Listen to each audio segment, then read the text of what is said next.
নমস্কাৰ বন্ধুসকল, বহুদিনৰ পৰা মই ইউটিউবত বিভিন্ন ধৰণৰ ভিডিঅ' দি আছোঁ। যদিও এইবাৰ আপোনালোকক মই কৰা কামবিলাক দেখাবলৈ বিচাৰিছোঁ। যদিহে আপোনালোকৰ মোৰ কামবোৰ ভাল লাগে, আপোনালোকে যদি শিকিবলৈ আগ্ৰহী হয়, তেন্তে মোৰ চেনেলটো লাইক, কমেণ্ট আৰু ছাবস্ক্ৰাইব কৰিবলৈ নাপাহৰিব। যদিহে শিকিবলৈ আগ্ৰহী হয়, মোক কমেণ্ট বক্সত কমেণ্ট কৰি জনাব। ব'লকচোন এতিয়া মোৰ কামবোৰ চাম। এইখন মোৰ প্ৰথম কাম। এইখন মই বনাইছোঁ এজনী চৰাই, যিজনী চৰাই মই বনাইছোঁ মমৰ সৰু সৰু টুকুৰাৰে। আপোনালোকে দেখিছে মমৰ সৰু সৰু টুকুৰাৰে লগাই বনাইছোঁ। তাৰপিছত মই আপোনালোকক মোৰ দ্বিতীয়খন ছবি দেখাইছোঁ। এয়া আপোনালোকে চিনি পাইছে, এয়া হৈছে টিন। ইয়াৰ নামটো মই খুব পাহৰিলোঁ, কিন্তু যিসমূহ পেলাই দিয়া হয়, কামত ইউজ নকৰে, সেইবিলাকে মই এখন ধুনীয়া ৱালত লগাব পৰা ছবি বনাইছিলোঁ।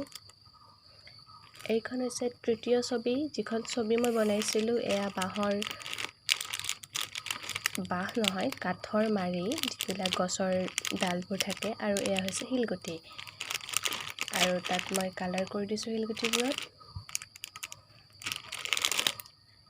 এইখন হৈছে কণীৰ যিবিলাক বাকলি, সেই বাকলিবিলাকেৰে বনাইছোঁ। খুব সহজ বনাবলৈ, দেখিছে আপোনালোকে। এইখন আপোনালোকে চেষ্টা কৰি চাব পাৰে। এয়া হৈছে মোৰ এখন স্প্ৰে পেইণ্টিং। এইখনত মই স্প্ৰে ইউজ কৰিছোঁ। যদি শিকিবলৈ আগ্ৰহী হয়, নিশ্চয় মই আপোনালোকক ইয়াৰ বিভিন্ন পদ্ধতিসমূহৰ বিষয়ে শিকাই দিম। আপোনালোকে মোৰ ছবিবোৰ চাই কেনেকুৱা পালে জনাবলৈ নাপাহৰিব, মোৰ কমেণ্ট বক্সত জনাই দিব। এইখন এগৰাকী নৃত্য কৰি থকা ছোৱালীৰ ছবি আঁকিছিলোঁ, এখন এবষ্ট্ৰেক্ট পেইণ্টিং।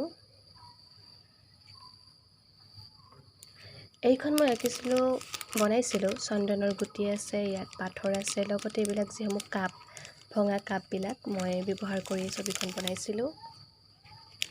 আচলতে মই বেছিকৈ যিসমূহ বস্তু পেলাই দিয়া হয়, সেইবিলাক বস্তু বেছিকৈ ব্যৱহাৰ কৰোঁ। আৰু এইখন আপোনালোকে চিনি পাইছে, এইখন বনাইছিলোঁ কাঠ পেঞ্চিলৰ চাপনাৰ জোঙালি যিবিলাক ৰৈ যায়, সেই ৰৈ যোৱা অংশৰে বনাইছিলোঁ।